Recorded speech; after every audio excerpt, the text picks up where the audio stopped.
तो हेलो बच्चों, आज हम टेंस सीरीज स्टार्ट करने जा रहे हैं। इस सीरीज में टोटल 12 वीडियो रहेंगे और हर एक वीडियो में हम एक टेंस कवर करेंगे, जिससे हमारे सारे के सारे 12 टेंस कवर हो जाएंगे।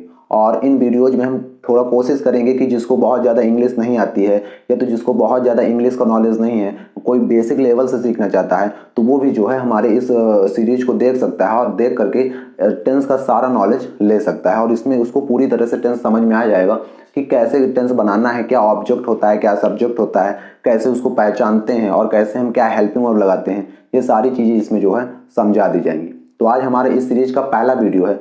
पहले वीडियो में आज हम पहला टेंस यानी कि प्रेजेंट इंडेफिनिट टेंस कवर करेंगे। अब क्या होता है कि जब हम ट्रांसलेट करते हैं हिंदी से इंग्लिश में, तो हमें सबसे पहले ये चीज़ क्या देखना पड़ता है, सबसे पहले ये देखना पड़ता है कि हम वो टेंस कौन सा टेंस है, प्रेजेंट इंडेफिनिट है कि कंटीन्यूअस है कि फ्यूचर इंडेफिनिट है। तो सबसे पहले हमें पहचानना पड़ता है कि वो टेंस क्या है। तो सबसे पहले हमें पहचानना जरूरी है, इसलिए हमने यहाँ पे सबसे पहले क्या लिखा है, पहचान। कि इसको पहचानेंगे कैसे कि प्रेजेंट इंडेफिनिट टेंस है। जब हम ट्रांसलेट करेंगे तो कैसे पहचानेंगे कि प्रेजेंट इंडेफिनिट टेंस है। तो जिसके लास्ट में ता है आ जाएगा, ती है, ते हैं, ता हूँ, ती हूँ, ये सब चीज आ जाएगा। मतलब इनमें से कोई भी एक चीज आ जाएगी तो वो क्या होगा, वो होगा प्रेजेंट इंडेफिनिट टेंस। अब जैसे यहाँ पे एग्जाम्पल भी लिखा है, नीचे एग्जाम्पल लिखा है राम खेलता है। अब इसमें लास्ट में क्या आया है, ता है आया है ना, इसका मतलब ये क्या है, प्रेजेंट इंडेफिनिट टेंस है। मैं खेलता हूँ, इसमें लास्ट में ता हूँ आया है, इसका मतलब ये प्रेजेंट इंडेफिनिट टेंस है। तो टेंस पहचानने का तरीका तो सिंपल है कि इसमें क्या है, लास्ट में हमें देख लेना है कि ता है, ती है, ते हैं, ता हूँ, ती हूँ, इनमें से कोई भी आएगा तो इसका मतलब वो प्रेजेंट इंडेफिनिट टेंस होगा। अब उसके बाद क्या है कि हर टेंस में, जो हम 12 के 12 सारे टेंस पढ़ेंगे, उसमें हर टेंस में हमें क्या होता है, अलग हेल्पिंग वर्ब होती है। हर टेंस की एक अपनी हेल्पिंग वर्ब होती है। तो इस टेंस की हेल्पिंग वर्ब होती है डू और डज।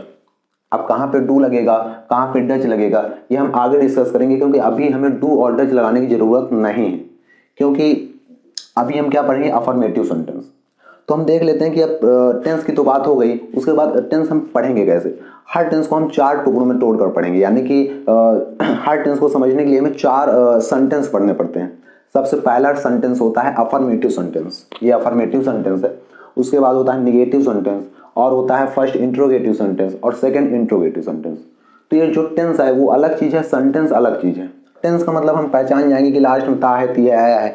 जैसे इसको पहचान गए कि लास्ट में ता है, आया है, तो प्रेजेंट इंडेफिनिट टेंस है। अब अफर्मेटिव सेंटेंस, अफर्मेटिव सेंटेंस कैसे पहचानेंगे, तो अफर्मेटिव सेंटेंस हम ऐसे देखेंगे कि जिस सेंटेंस में, ऐसा सेंटेंस जिसमें कोई क्वेश्चन ना पूछे और ना तो नहीं आए, वो क्या हो जाएगा, अफर्मेटिव सेंटेंस। जैसे राम खेलता है, तो इसमें कोई क्वेश्चन नहीं पूछा गया, उसने ये नहीं बोला कि राम क्यों खेलता है, राम कैसे खेलता है, उसने ऐसा कोई क्वेश्चन नहीं पूछा है। इसका मतलब ये क्या है, ये जो है अफर्मेटिव सेंटेंस है। और इसमें नहीं भी नहीं आया, राम खेलता है, इसमें कहीं नहीं आया, इसका मतलब ये क्या है, अफर्मेटिव सेंटेंस। तो जहां पे कोई क्वेश्चन नहीं पूछा जाएगा और ना तो नहीं आएगा, तो उसको हम जान जाएंगे कि ये अफर्मेटिव सेंटेंस है। तो जब भी हम हिंदी से इंग्लिश बनाएंगे तो पहले हमें टेंस पहचानना पड़ेगा, कौन सा टेंस है, उसके बाद हम सेंटेंस पहचानेंगे, उसके बाद हम बनाएंगे। तो टेंस हमारा क्या है, राम खेलता है, तो लास्ट में ता है आ गया, तो प्रेजेंट इंडेफिनिट, कोई क्वेश्चन नहीं पूछा गया, ना तो नहीं आया, तो अफर्मेटिव सेंटेंस। अब अफर्मेटिव सेंटेंस को बनाने के रूल है, हर सेंटेंस को बनाने के एक रूल होता है। अब ये रूल हमें याद करने की जरूरत नहीं है, लेकिन हम शुरुआत में, स्टार्टिंग में क्या करेंगे, रूल्स को देख के बनाएंगे, और देखते देखते हम बनाते बनाते उसको सीख जाएंगे, फिर हमें उसको देखने की जरूरत पड़ेगी नहीं, ना तो याद करने की जरूरत पड़ेगी। तो इसका रूल क्या है, सबसे पहले है सब्जेक्ट। सबसे पहले हमें सब्जेक्ट लिखना पड़ता है। जब हम अफर्मेटिव बनाते हैं, प्रेजेंट इंडेफिनिट टेंस का अफर्मेटिव सेंटेंस बनाते हैं, तो सबसे पहले सब्जेक्ट, उसके बाद वर्ब, और वर्ब में एस और यस भी लगाते हैं, उसके बाद ऑब्जेक्ट, फिर अदर्स। तो ये वर्ब में एस और यस लगाना है, वो सब जगह नहीं लगाते हैं। यहाँ पे हमने लिखा भी है कि सिंगुलर में एस और यस लगता है। सिंगुलर क्या, सिंगुलर का मतलब जब सब्जेक्ट सिंगुलर रहे, जब हमारा सब्जेक्ट सिंगुलर रहेगा तो हमें एस और यस लगाना पड़ेगा। और जब आई यू प्लूरल आएगा, यानी कि आई आ जाए, सब्जेक्ट में आई हमें लिखना पड़े, और यू आ जाए या तो प्लूरल आ जाए, तो हमें एस और यस नहीं लगाना होता है। आई यू हमने अलग से क्यों लिखा है, क्योंकि आई और यू दोनों सिंगुलर है, फिर भी इसमें एस और यस नहीं लगता, इसीलिए हमें अलग से लिखना पड़ा। और प्लूरल में तो लगता ही नहीं है, तो आई यू प्लूरल के साथ एस और यस नहीं लगता। तो अब हम क्या करेंगे, इन सारे एग्जांपल्स को बनाएंगे, जिससे हमें प्रेजेंट इंडेफिनिट टेंस का अफर्मेटिव सेंटेंस थोड़ा क्लियर हो जाएगा, समझ में आ जाएगा कैसे। तो जैसे है राम खेलता है, तो राम खेलता है, इसमें हमें क्या करना होगा, रूल के हिसाब से हम इसको बनाएंगे। तो टेंस तो हमें पता है कि लास्ट में ता है आ गया, प्रेजेंट इंडेफिनिट, कोई क्वेश्चन नहीं पूछा और ना तो इसमें नहीं आया, इसका मतलब अफर्मेटिव सेंटेंस। तो ये तो हमारा क्लियर हो गया। उसके बाद हम ये वाला रूल लगा देंगे। अब सबसे पहले हमें सब्जेक्ट लिखना है। अब हमें यही नहीं पता कि सब्जेक्ट है क्या, तो हम सब्जेक्ट कैसे जानेंगे कि सब्जेक्ट है क्या। तो जैसे राम खेलता है, तो कोई भी टेंस होगा, कोई भी सेंटेंस दिया रहेगा हमें, जब टेंस बनाने के लिए ट्रांसलेट करेंगे तो उसमें कोई भी टेंस रहेगा तो उसमें कोई ना कोई काम हो रहा होगा, ये कंफर्म है। और जो वो काम कर रहा होगा वो सब्जेक्ट होगा।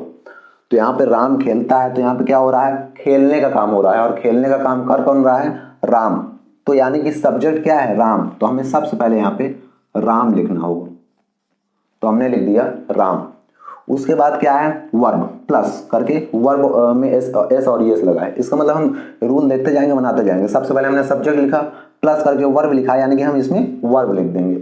तो वर्ब क्या है, वर्ब कैसे जानेंगे, वर्ब क्या है, जो काम हो रहा है, यानी कि उस टेंस में जो काम हो रहा है उसी की मीनिंग को हम वर्ब बोलेंगे। तो इसमें क्या काम हो रहा है, खेलने का काम हो रहा है। खेलना में पता है कि प्ले माने होता है, तो प्ले हमारा क्या हो गया, वर्ब। तो यहाँ पे हम क्या लिख देंगे, प्ले, तो हो गया राम प्ले।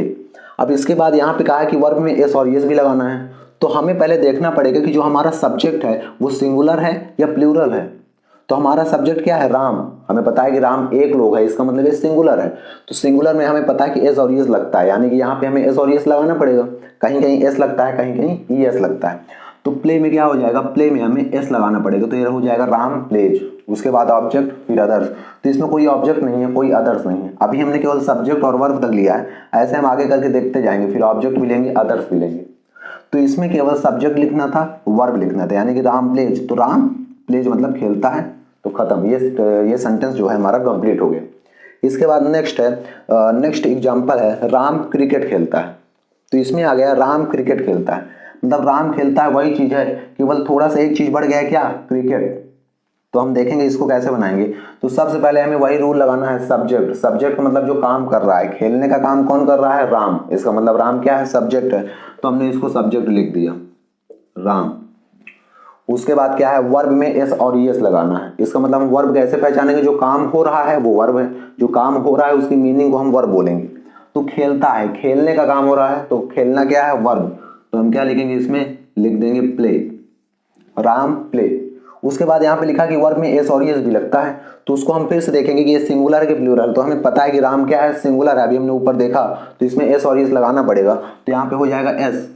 इसका मतलब जैसे हमने ऊपर बनाया राम खेलता है, राम प्लेज, वैसे ही नीचे बन गया राम खेलता है, राम प्लेज। तो राम खेलता है ये तो बन गया, लेकिन क्रिकेट अभी बचा है। अब इसके बाद क्या है, ऑब्जेक्ट। अब हम ऑब्जेक्ट जानेंगे कैसे कि ऑब्जेक्ट है क्या। तो जो काम हो रहा है, आप उसमें क्वेश्चन पूछ लो कि क्या काम हो रहा है, तो आपको ऑब्जेक्ट मिल जाएगा। जैसे राम क्रिकेट खेलता है, खेलता है, अब उससे पूछेंगे क्या खेलता है, तो आंसर मिलेगा क्रिकेट। इसका मतलब क्रिकेट क्या है, क्रिकेट हमारा ऑब्जेक्ट है। यानी कि वर्ब में जो काम हो रहा है उसमें अगर हम क्या का क्वेश्चन पूछें तो जो हमें आंसर मिलेगा वही क्या होगा, वही हमारा ऑब्जेक्ट होगा। तो यहाँ पे क्या हो गया, ऑब्जेक्ट क्रिकेट। तो यहाँ पे लिख देंगे द क्रिकेट। इसके बाद इसमें ऑब्जेक्ट के बाद है अदर्स, तो इसमें कोई अदर्स नहीं है, तो ये केवल इतना ही बनेगा, राम क्रिकेट खेलता है, राम प्लेज द क्रिकेट। उसके बाद हम नेक्स्ट एग्जांपल देख लेते हैं। इसमें कह रहा है राम मैदान में क्रिकेट खेलता है। तो पहले था राम खेलता है, फिर उसमें क्रिकेट ऐड हो गया, राम क्रिकेट खेलता है। अब इसके बाद राम क्रिकेट खेलता है, ये तो है ही, और साथ में क्या ऐड हो गया, मैदान में। तो अब इसको देख लेंगे कैसे बनाएंगे। तो वही रूल हमें लगाना पड़ेगा, सब्जेक्ट। तो सब्जेक्ट हमारा क्या है, जो काम कर रहा है, खेलता है, तो खेलने का काम कौन कर रहा है, राम। तो हमने राम लिख दिया। उसके बाद क्या है, वर्ब। वर्ब मतलब जो काम हो रहा है उसकी हम मीनिंग लिख देंगे। तो फिर से वही काम हो रहा है, खेलने का काम, तो हम क्या लिख देंगे, प्ले। प्ले माने खेलना, यानी कि ये वर्ब है। अब राम हमें पता है कि सिंगुलर है, तो हमें एस और एस भी लगाना पड़ेगा, एस या तो ई एस। तो प्ले में हम क्या लगाएंगे, एस। तो हो गया राम प्लेज। उसके बाद ऑब्जेक्ट। तो ऑब्जेक्ट अभी हमने बताया कि जब हम जो काम हो रहा है उसमें क्या का क्वेश्चन पूछ लें तो ऑब्जेक्ट मिल जाएगा। तो खेलता है, क्या खेलता है, क्रिकेट। काम क्या हो रहा है, खेलने का। खेलता है, क्या खेलता है, क्रिकेट, यानी कि क्रिकेट हमारा क्या है, क्रिकेट हमारा ऑब्जेक्ट है। तो हम क्या लिखेंगे, क्रिकेट को द क्रिकेट, द क्रिकेट। उसके बाद क्या है, ऑब्जेक्ट के बाद अदर्स। जब हम सब्जेक्ट लिख देते हैं, वर्ब लिख देते हैं और ऑब्जेक्ट लिख देते हैं, उसके बाद जो जो चीज बचती है वो क्या होता है, वो होता है अदर्स। यानी कि हमने राम लिख दिया, क्रिकेट भी लिख दिया, खेलना भी लिख दिया, बचा क्या मैदान में, तो ये क्या है अदर्स है। अगर कभी मैदान में आ जाए, घर में आ जाए, स्कूल में आ जाए, मुंबई में आ जाए, प्रयागराज में आ जाए, आगरा में आ जाए, तो ये सब क्या होता है, ये सब अदर्स होते हैं। तो जैसे लिखा है मैदान में, तो इसको हम क्या लिखेंगे, में का मतलब होता है इन उसका मतलब इन का मतलब में, उसके बाद क्या है मैदान, तो मैदान को क्या लिख देंगे द फील्ड, तो हो गया इन द फील्ड। इसका मतलब हो गया Ram plays the cricket in the field, तो इन द फील्ड क्या है अदर्स है, इन का मतलब में और द फील्ड का मतलब मैदान। अब अगर यहाँ पे क्या होता, राम स्कूल में क्रिकेट खेलता है, तो सेम वही बन जाता, Ram plays the cricket in the field की जगह स्कूल हो जाता है, इन द स्कूल। राम घर में क्रिकेट खेलता है तो क्या हो जाता, Ram plays the cricket in the home या तो हाउस। तो ऐसे करके हम कुछ भी बना सकते हैं। उसके बाद हम अगला एग्जाम्पल ले लेते हैं, थोड़ा सब्जेक्ट को बदल के देख लेते हैं कि क्या होगा। जैसे आ गया राम मैं खेलता हूं, तो सबसे पहले हमें क्या लगाना पड़ेगा सब्जेक्ट। तो सब्जेक्ट हमारा क्या है, खेलने का काम कौन कर रहा है, मैं, आई, तो क्या लिखेंगे आई। उसके बाद क्या लिखेंगे वर्ब, यानी कि जो काम हो रहा है, मैं आई हो गया, उसके बाद खेलता हूं, खेलने का काम हो रहा है, तो इसमें क्या हो जाएगा प्ले, आई प्ले। उसके बाद क्या है एस और यस, तो एस और यस हमें देखना पड़ेगा पहले कि सब्जेक्ट जो हमारा है वो सिंगुलर है, प्लूरल है, आई है, यू है, क्या है, तब उसके बाद हम एस और यस लगाना है कि नहीं ये डिसाइड करेंगे। तो यहाँ पे देखो साफ साफ लिखा है कि आई, यू और प्लूरल में एस और यस नहीं लगता। तो आई हमारा आया है, तो आई में क्या होगा एस और यस नहीं लगेगा, तो मैं का बन गया आई, वर्ब आ गया प्ले। उसके बाद खेलता है, ऑब्जेक्ट खेलता है, क्या खेलता है इसमें मेंशन ही नहीं है, दिया ही नहीं कि क्या खेलता है, इसका मतलब इसमें ऑब्जेक्ट नहीं है ना तो अदर्स है, केवल मैं खेलता हूं आई प्ले बस। तो ये बन गया हमारा आई प्ले। उसके बाद है हम क्रिकेट खेलते हैं, इसको हमें बनाना है। तो सबसे पहले क्या लिखेंगे सब्जेक्ट, तो सब्जेक्ट हमारा क्या हो जाएगा क्रिकेट खेलते हैं, खेलने का काम हो रहा है, और खेलने का काम कौन कर रहा है हम, तो ये क्या हो गया सब्जेक्ट। तो हम लिख देंगे वी माने क्या होता है हम। उसके बाद क्या है वर्ब, वर्ब यानी कि जो काम हो रहा है उसकी हमें मीनिंग लिखनी है, तो काम क्या हो रहा है खेलने का, यानी कि प्ले, तो हो जाएगा वी प्ले। अब यहाँ पे एस और एस भी लगा है वर्ब में, यानी कि लगाना है कि नहीं ये तो हम यहां से देखेंगे। तो सिंगुलर में एस और एस लगता है, आई यू प्लूरल में नहीं लगता। तो ये वी जो हमारा सब्जेक्ट है वो सिंगुलर है कि प्लूरल ये हमें देखना पड़ेगा। तो हम क्रिकेट खेलते हैं, तो हम क्रिकेट खेलते हैं इसका मतलब कई सारे लोग क्रिकेट खेल रहे हैं। अगर एक लोग होता तो क्या बोलता मैं खेलता हूं, तो हम क्रिकेट खेलते हैं यानी कि कई सारे लोग खेल रहे हैं, तो इसका मतलब क्या है प्लूरल है, और प्लूरल में एस और एस नहीं लगता, तो इसका मतलब हमें यहाँ पे एस और एस नहीं लगाना। तो हम केवल इतना लिखेंगे वी प्ले, यानी कि वी का मतलब हम, प्ले का मतलब खेलते हैं। उसके बाद क्या है ऑब्जेक्ट, अब हमें ऑब्जेक्ट लगाना होगा वर्ब के बाद। तो हमें पता है कि ऑब्जेक्ट हम कैसे ढूंढते हैं, जो काम हो रहा है उसमें हम क्या पूछते हैं, क्या का क्वेश्चन पूछ लेते हैं, तो जो आंसर आता है वही क्या है ऑब्जेक्ट। तो खेलते हैं, क्या खेलते हैं क्रिकेट, तो क्रिकेट क्या हो गया हमारा ऑब्जेक्ट हो गया, तो वी प्ले और द क्रिकेट। तो ये हमारा बन गया हम क्रिकेट खेलते हैं, वी प्ले द क्रिकेट। तो अफर्मेटिव के बाद अब हम देख लेते हैं निगेटिव। तो निगेटिव सेंटेंस क्या होता है, तो टेंस हमारा वही है प्रेजेंट इंडेफिनिट टेंस, यानी कि लास्ट में वही चीज आएगा, ता है, ती है, ते है, ये सब आएगा, वही टेंस रहेगा प्रेजेंट इंडेफिनिट टेंस। लेकिन सेंटेंस बदल गया, निगेटिव सेंटेंस आ गया। निगेटिव सेंटेंस का मतलब ये है कि प्रेजेंट इंडेफिनिट टेंस के ऐसे सेंटेंस आएंगे जिसमें कोई क्वेश्चन नहीं पूछा जाएगा लेकिन उसमें नहीं आएगा। अफर्मेटिव में क्या होता था, कोई क्वेश्चन नहीं पूछता था और नहीं भी नहीं आता था, उसको अफर्मेटिव बोलते थे। लेकिन इसमें क्वेश्चन तो नहीं पूछा जाएगा लेकिन इसमें साथ में नहीं आएगा, तो उसको क्या बोलेंगे निगेटिव, क्योंकि इसका नाम ही है निगेटिव, यानी कि नहीं, तो नहीं तो आएगा ही। तो निगेटिव का क्या होगा रूल ये रहेगा, मतलब थोड़ा सा अलग रहेगा रूल। तो इसका रूल क्या है सब्जेक्ट, सबसे पहले हमें सब्जेक्ट लिखना पड़ेगा, उसके बाद डज या तो डू। तो कहाँ डज लगाएंगे, जहाँ पे सब्जेक्ट हमारा सिंगुलर रहेगा वहां पे डज लगा देंगे। अगर हमारा सब्जेक्ट आई आ गया या तो यू आ गया या तो प्लूरल आ गया तो वहां पे हम डू लगा देंगे, तो डज और डू लगा देंगे। उसके बाद क्या लगाएंगे नॉट, यानी कि निगेटिव है तो नहीं तो आएगा ही, नॉट लगाना पड़ेगा। उसके बाद क्या है वर्ब, इसमें वर्ब में एस और एस कुछ नहीं लगाना, यानी कि हमें केवल वर्ब की फर्स्ट फॉर्म लिख देना है नॉर्मल, और उसमें कुछ लगाना नहीं है। उसके बाद क्या है ऑब्जेक्ट, उसके बाद हमें ऑब्जेक्ट लिखना है, उसके बाद हमें अदर्स लिखना है। तो हम कुछ इसके एग्जाम्पल देख लेते हैं जैसा कि हमें, ताकि हमें समझ में आ जाए। तो पहला एग्जाम्पल है शिवम कार नहीं चलाता है, तो टेंस वही है, लास्ट में क्या आया है ता है आया है, तो प्रेजेंट इंडेफिनिट टेंस है। और सेंटेंस क्या है, इसमें कोई क्वेश्चन नहीं पूछा गया, शिवम कार नहीं चलाता है, इसमें कोई क्वेश्चन वाली बात नहीं है, कोई क्वेश्चन नहीं पूछा गया और इसमें लेकिन नहीं आ गया है, तो इसका मतलब है क्या है, नेगेटिव सेंटेंस। तो प्रेजेंट इंडेफिनिट टेंस का नेगेटिव सेंटेंस है, शिवम कार नहीं चलाता। तो हम इसके रूल से इसको बना लेंगे। तो हमारा रूल क्या है, सबसे पहले सब्जेक्ट। तो सब्जेक्ट में क्या लिखेंगे, जो काम कर रहा है, शिवम कार नहीं चलाता है, चलाने का काम हो रहा है और कर कौन रहा है, शिवम, तो इसको हम क्या लिखेंगे, शिवम लिख देंगे। तो सब्जेक्ट हमारा हो गया शिवम। उसके बाद क्या है, डज या तो डू लगाएंगे। तो हम अपने सब्जेक्ट को देखेंगे कि सिंगुलर है कि प्लूरल है। तो सब्जेक्ट हमारा क्या है, सिंगुलर, शिवम एक लोग है तो सिंगुलर है, उसमें हमें क्या लगाना पड़ेगा, डज लगाना होगा। तो यहाँ पे हम लिख देंगे डज। तो सब्जेक्ट हो गया, डज हो गया, उसके बाद हमें नॉट लगाना है, तो नहीं तो आया ही है, तो यहाँ पे हम नॉट लगा देंगे। उसके बाद क्या है, वर्ब। वर्ब मतलब जो काम हो रहा है उसकी हम इंग्लिश मीनिंग लिख देंगे, वो वर्ब हो जाएगा। तो चलाता है, चलाने का काम हो रहा है, तो कोई भी चीज़ हमें चलाना है, कार, ट्रक, कुछ भी, तो उसको क्या बोलते हैं, ड्राइव बोलते हैं चलाने को। तो यहाँ पे हो जाएगा ड्राइव, यानी कि शिवम डज नॉट ड्राइव, यानी कि शिवम नहीं चलाता है। उसके बाद क्या है, ऑब्जेक्ट। तो हमें पता है ऑब्जेक्ट कैसे पता करते हैं, जो काम हो रहा है उससे हम क्या का क्वेश्चन पूछ लेंगे तो हमें ऑब्जेक्ट मिल जाएगा। तो चलाता है, क्या चलाता है, कार, तो कार हमारा क्या है, ऑब्जेक्ट, तो यहाँ पे लिख देंगे द कार। उसके बाद अदर्स, तो इसमें अदर्स नहीं है, तो यही हमारा सेंटेंस बन जाएगा। तो ये हो जाएगा, Shivam does not drive the car.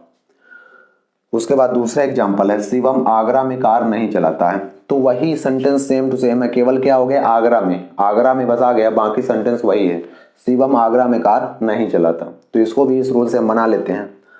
तो केवल आगरा में ज़्यादा आ गए हैं, जो आगरा में आया है क्या है, ये है अदर्स, क्योंकि हम इसमें सारी चीज़ें लिख देंगे ऑब्जेक्ट, उसके बाद क्या बचेगा, केवल आगरा में बचेगा, तो वो अदर्स हो जाएगा। हमने पहले ही बताया कि आगरा में आ जाए, मुंबई में आ जाए, और घर में आ जाए, स्कूल में आ जाए, मैदान में आ जाए, ऐसे कुछ भी आए तो क्या होता है, अदर्स होता है।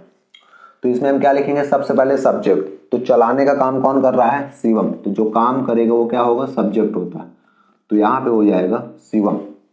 उसके बाद क्या है, डज या तो डू, दो में से एक चीज लगाना है। तो शिवम हमारा क्या है, सिंगुलर है, शिवम एक लोग है, सिंगुलर है, तो यहाँ पे हमें क्या लगाना पड़ेगा, डज लगाना पड़ेगा। तो यहाँ पे हमने डज लगा दिए। उसके बाद क्या है, नॉट तो लगाना ही पड़ेगा क्योंकि निगेटिव है, तो नहीं तो आएगा ही, तो यहाँ पे क्या लगा देंगे, नॉट, क्योंकि यहाँ पे नहीं आया है। उसके बाद क्या है, वर्ब हम लिख देंगे। वर्ब में हमें एस और एस नहीं लगाना, चाहे सिंगुलर रहे या प्लूरल रहे। वर्ब में एस और एस केवल अफर्मेटिव में लगता है, लेकिन अब ये क्या है, नेगेटिव, तो यहाँ पे कोई एस और एस नहीं लगेगा। उसके बाद क्या है, नॉट के बाद वर्ब। वर्ब मतलब जो काम हो रहा है, तो चलाने का काम हो रहा है, तो चलाना का माना होता है, अभी हम बताए हैं ड्राइव, तो हो गया ड्राइव। तो शिवम डज नॉट ड्राइव। उसके बाद ऑब्जेक्ट। तो ऑब्जेक्ट हम कैसे पहचानते हैं, जो काम कर रहा है, जब काम हो रहा है उसमें पूछ लेंगे क्या काम हो रहा है, चलाता है, क्या चलाता है, कार, तो ये क्या है, ऑब्जेक्ट, तो ये हो जाएगा द कार। तो ये बन गया, Shivam does not drive the car, यानी कि शिवम कार नहीं चलाता है। जैसे ऊपर बना है सेम टू सेम नीचे बना है, यानी कि यहाँ तक हमें सेम वैसे ही बनाना है। उसके बाद क्या है, ऑब्जेक्ट के बाद जो बचता है वो हमें पता है कि अदर्स होता है, तो केवल क्या बच गया, केवल आगरा में बच गया, तो ये क्या है, ये अदर्स है, इसको हम सबसे लास्ट में लिख देंगे। तो जैसे हमें पता है कि मे का मतलब होता है इन, अब जैसे हमारा एक बार आया था अफर्मेटिव मैदान में, तो हमने लिखा था इन, और उसके बाद मैदान का मतलब द फील्ड, तो हमने द फील्ड लिख दिया था। लेकिन इसमें इन द आगरा नहीं लिखेंगे, क्योंकि आगरा क्या है, किसी जगह का नाम है, और किसी जगह के नाम के पहले हम द यूज नहीं करते हैं, तो यहाँ पे क्या लिख देंगे, इन आगरा। तो ये बन गया हमारा, Shivam does not drive the car in Agra. उसके बाद हमारा एग्जाम्पल है, थर्ड एग्जाम्पल, हम किताब नहीं पढ़ते हैं। तो इसमें क्या करेंगे, सबसे पहले सब्जेक्ट लिख देंगे। तो पढ़ने का काम कौन कर रहा है, हम। अब यहाँ पे नहीं आया, इसका मतलब ये नहीं कि किताब पढ़ने का काम हम नहीं कर रहे हैं, मतलब कोई ना कोई करेगा या तो नहीं करेगा, तो जो करेगा या तो नहीं करेगा वही क्या है, सब्जेक्ट। तो यहाँ पे क्या हो जाएगा, वी, हम हो गया। उसके बाद क्या है, डज या तो डू लगाएंगे। अब हम कई सारे लोग हैं, हम कब बोलते हैं, जब कई सारे लोग होते हैं, तो इसका मतलब ये क्या है, प्लूरल है, प्लूरल में क्या लगता है, डू। तो यहाँ पे सब्जेक्ट के बाद क्या लगा है, डज या तो डू, दो में से एक चीज लगाना है। तो हमें पता है कि हमारा सब्जेक्ट क्या है, प्लूरल है, तो प्लूरल के साथ हमें पता है कि डू लगता है, तो यहाँ पे हमें क्या लगाना पड़ेगा, डू लगाना होगा। तो यहाँ पे हमने डू लगा दिया। उसके बाद क्या है, नॉट। अब नेगेटिव सेंटेंस है तो नहीं तो लगाना ही पड़ेगा, तो यहाँ पे क्या हो जाएगा, नॉट, वी डू नॉट। उसके बाद क्या है वर्ब, जो काम हो रहा है उसकी मीनिंग लिख देंगे। तो काम क्या हो रहा है, पढ़ने का काम, तो यहाँ पे क्या लिख देंगे, read, we do not read. उसके बाद क्या है ऑब्जेक्ट, तो जो काम हो रहा है उससे क्या का क्वेश्चन पूछ लेंगे, पढ़ते हैं, क्या पढ़ते हैं, किताब, तो ये ऑब्जेक्ट है, तो यहाँ पे लिख देंगे द बुक। उसके बाद इसमें कुछ अदर्स है नहीं तो हमें अदर्स लिखना नहीं पड़ेगा, तो ये हो जाएगा we do not read the book, हम किताब नहीं पढ़ते। तो ये हमारा निगेटिव सेंटेंस। तो अब निगेटिव के बाद है फर्स्ट इंट्रोगेटिव सेंटेंस। तो फर्स्ट इंट्रोगेटिव सेंटेंस का मतलब क्या है, इंट्रोगेटिव का मतलब होता है क्वेश्चन पूछना, और फर्स्ट इंट्रोगेटिव का मतलब है जिसमें शुरू में क्या लगा के क्वेश्चन पूछे, वो होता है फर्स्ट इंट्रोगेटिव।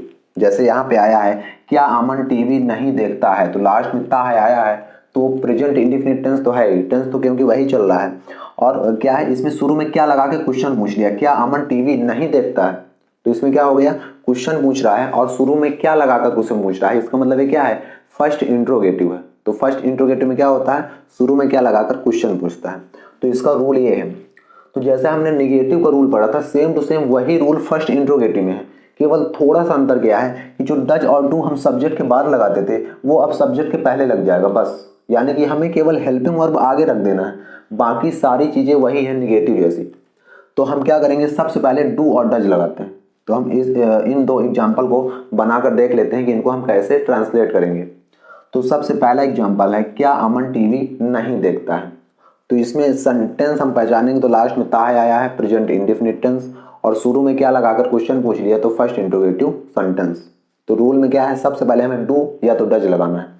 तो हम पहले से ही सब्जेक्ट को देख लेंगे। सब्जेक्ट हमारा क्या है, सब्जेक्ट हमारा अमन है, क्योंकि हमें पहले सब्जेक्ट इसलिए देखना पड़ेगा क्योंकि हमें पहले डू और डज लगाना है। तो हम सब्जेक्ट के हिसाब से लगाएंगे, अगर सब्जेक्ट हमारा सिंगुलर है तो हम डज लगाएंगे, प्लूरल है तो डू लगाएंगे।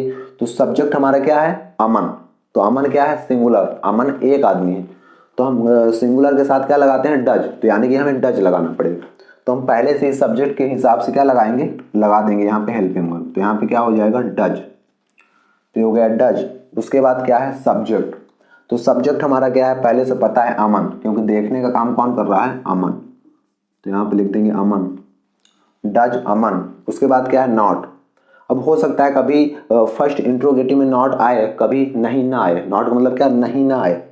तो यहाँ पे कोई जरूरी नहीं कि नहीं आए, अगर नहीं आता है तो हम नॉट नहीं लगाएंगे, अगर नहीं आ जाएगा तो हम नॉट लगा देंगे। जैसे यहाँ पे आया है क्या अमन टीवी नहीं देखता है। अब ये सेंटेंस ऐसे भी हो सकता था कि क्या अमन टीवी देखता है, नहीं ना आता तो हम नॉट ना लगाते। तो यहाँ पे नहीं आया है तो हम नॉट क्या कर देंगे, लगा देंगे। तो हो गया डज अमन नॉट।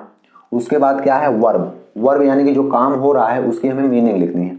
तो काम क्या हो रहा है, देखने का काम हो रहा है, तो देखना का मान होता है वॉच माने, तो यहाँ पे हम लिख देंगे वॉच। तो डज अमन नॉट वॉच। उसके बाद क्या है, ऑब्जेक्ट, यानी जो काम हो रहा है उससे हम क्या पूछेंगे तो हमें ऑब्जेक्ट मिल जाएगा। देखता है, क्या देखता है, टीवी, तो ये क्या हो गया, ऑब्जेक्ट हो गया। तो ये हो जाएगा वॉच द टीवी। उसके बाद इसमें अदर्स है नहीं तो यहाँ पे हम क्वेश्चन मार्क लगा देंगे। तो ये हमारा बन गया does Aman not watch the TV, क्या अमन टीवी नहीं देखता है। उसके बाद हम दूसरा एग्जाम्पल देखेंगे, क्या मैं गणित नहीं पढ़ाता हूँ। तो इसमें शुरू में क्या लगा के क्वेश्चन पूछा है, तो इसका मतलब फर्स्ट इंट्रोगेटिव सेंटेंस ये भी है। तो इसमें शुरू में सबसे पहले क्या लगाना पड़ेगा, डू या तो डज। तो इसमें क्या आया है, सब्जेक्ट, पहले हम सब्जेक्ट पहले से ही देख लेंगे ताकि हम ये देख लें कि हमें डू लगाना है या डज लगाना है। तो सब्जेक्ट हमारा क्या आया है, मैं का मतलब आई, तो आई के साथ हमें पता है कि यहाँ पे क्या लगता है, डू, तो यहाँ पे हम क्या लगा देंगे, डू लगा देंगे। उसके बाद क्या है, सब्जेक्ट, तो पढ़ाने का काम कौन कर रहा है, मैं, यानी कि आई, तो यहाँ पे हो जाएगा डू आई। उसके बाद क्या है, नहीं आएगा तो नॉट लगा देंगे, तो यहाँ पे हम देख लेंगे नहीं आया है तो नॉट लगा देंगे, तो हो जाएगा डू आई नॉट। उसके बाद क्या है, वर्ब, यानी कि जो काम हो रहा है उसकी मीनिंग। तो पढ़ाता हूँ, पढ़ाने का काम हो रहा है, तो पढ़ाना का मान होता है टीच, तो यहाँ पे लिख देंगे teach, do I not teach. उसके बाद क्या है, ऑब्जेक्ट, पढ़ाता हूँ, जो काम कर रहा है उसमें क्या का क्वेश्चन पूछ लेंगे, पढ़ाता हूँ, क्या पढ़ाता हूँ, गणित। अब गणित का मान होता है मैथ्स, यानी कि do I not teach math, क्या मैं गणित नहीं पढ़ाता हूँ। फर्स्ट इंट्रोगेटिव के बाद अब हमारा है सेकंड इंट्रोगेटिव। तो फर्स्ट इंट्रोगेटिव में क्या होता था, उसमें क्वेश्चन पूछा जाता था, लेकिन शुरू में क्या लगा के क्वेश्चन पूछते थे, तो सेकंड इंट्रोगेटिव में क्या होगा, इसमें भी क्वेश्चन ही पूछा जाएगा, लेकिन शुरू में क्या लगा के क्वेश्चन नहीं पूछा जाएगा, इसमें बीच में कोई क्वेश्चन वर्ड डाल के क्वेश्चन पूछेगा। जैसे बीच में क्यों आ सकता है, कहाँ आ सकता है, कब आ सकता है, कैसे आ सकता है, ऐसे करके वो बीच में क्वेश्चन वर्ड डाल के हमसे क्वेश्चन पूछेगा। तो अगर ऐसा सेंटेंस आएगा तो उसको हम बोलेंगे सेकंड इंट्रोगेटिव। जैसे एग्जांपल है, राम क्रिकेट क्यों नहीं खेलता है, तो इसमें क्वेश्चन पूछा है लेकिन शुरू में क्या लगा के नहीं। अगर शुरू में क्या लगाता तो वो फर्स्ट होता, लेकिन यहाँ पे बीच में क्यों आया है, क्वेश्चन वर्ड आया है बीच में, तो इसका मतलब ये सेकंड इंट्रोगेटिव सेंटेंस है। तो ये हमारे सेकंड इंट्रोगेटिव का रूल है, क्वेश्चन वर्ड प्लस डू और डज, ऐसे करके हमारा रूल है। तो हम क्या करेंगे, रूल को देखते जाएंगे और इसके हिसाब से बनाते जाएंगे। तो सबसे पहला हमारा है क्वेश्चन वर्ड, यानी कि जो बीच में क्वेश्चन वर्ड आएगा उसी को हमें लिखना पड़ेगा। तो बीच में आया है क्यों, तो क्यों होता है वाई माने, तो हम यहाँ पे लिख देंगे वाई। उसके बाद हमें लगाना है डू या तो डज। तो हम पहले से ही सब्जेक्ट को देख लेंगे, क्योंकि उसके हिसाब से हमें डू या तो डज लगाना होगा। तो सब्जेक्ट हमारा क्या है, राम, खेलने का काम राम कर रहा है, तो राम हमारा सब्जेक्ट है, और राम सिंगुलर है, एक लोग है, तो इसका मतलब क्या लगेगा, डज लगेगा। तो यहाँ पे हम डज लगा देते हैं, तो हो जाएगा व्हाई डज। उसके बाद है सब्जेक्ट, तो सब्जेक्ट हमें पता ही है राम है, तो यहाँ पे हम राम लिख देते हैं। उसके बाद है नॉट, अगर नहीं आया है तो नॉट लगा देंगे, तो यहाँ पे नहीं आया है तो हम नॉट लगा देंगे, तो राम के बाद हो जाएगा नॉट। उसके बाद है वर्ब, यानी कि जो काम हो रहा है उसकी मीनिंग। तो वर्ब क्या काम हो रहा है, खेलता है, खेलने का काम हो रहा है, तो प्ले माने खेलना, तो यहाँ पे हम लिख देंगे प्ले। उसके बाद है ऑब्जेक्ट, तो जो काम हो रहा है उससे हम क्या का क्वेश्चन पूछेंगे तो ऑब्जेक्ट मिल जाएगा। खेलता है, क्या खेलता है, क्रिकेट, तो ये ऑब्जेक्ट है, तो हो जाएगा प्ले द क्रिकेट। और इसके बाद अदर्स, तो इसमें कुछ अदर्स है नहीं, तो यही हमारा बन जाएगा why does Ram not play the cricket, तो ये हमारा पहला बन गया। उसके बाद हम सेकंड एग्जांपल देख लेते हैं। इसमें है मैं घर में टीवी कैसे देखता हूं, इसमें भी बीच में क्वेश्चन वर्ड आया है, कैसे, क्वेश्चन पूछ लिया बीच में क्वेश्चन वर्ड डाल के, इसका मतलब सेकंड इंट्रोगेटिव है, यही वाला रूल इसमें भी लगा देंगे। तो सबसे पहले क्वेश्चन वर्ड, तो क्वेश्चन वर्ड क्या है, कैसे, क्यों आ जाए, क्यों, कहाँ, कब, कैसे, ये सब क्या है क्वेश्चन वर्ड। तो हाउ माने कैसे, तो यहाँ पे हमने हाउ लिख दिया। उसके बाद डू या तो डज, तो हमें पता है कि मैं घर में कैसे देखता हूँ, टीवी कैसे देखता हूँ, तो देखने का काम कौन कर रहा है, मैं, यानी कि मैं क्या है, मैं जो है सब्जेक्ट है, तो आई माने मैं होता है, हमें पता है आई यू प्लूरल के साथ डू लगता है, तो हमें यहाँ पे डू लगाना होगा। उसके बाद है सब्जेक्ट, सब्जेक्ट आई है ही, आई। उसके बाद नॉट, अगर नहीं आया है, तो मैं घर में टीवी कैसे देखता हूँ, नहीं आया तो नहीं लगाएंगे। उसके बाद वर्ब, काम क्या हो रहा है, देखने का, तो देखना होता है वॉच माने, तो ये हो गया watch. How do I watch, फिर उसके बाद ऑब्जेक्ट, देखता हूँ, क्या देखता हूँ, टीवी, तो ये ऑब्जेक्ट है, तो हो गया द टीवी। उसके बाद अदर्स, तो जो जो बचा वो अदर्स है, तो हमने मैं लिख दिया, टीवी लिख दिया, कैसे लिख दिया, देखना भी लिख दिया, केवल बचा घर में, तो ये घर में क्या है, अदर्स है, घर में आ जाए, स्कूल में आ जाए, मैदान में आ जाए,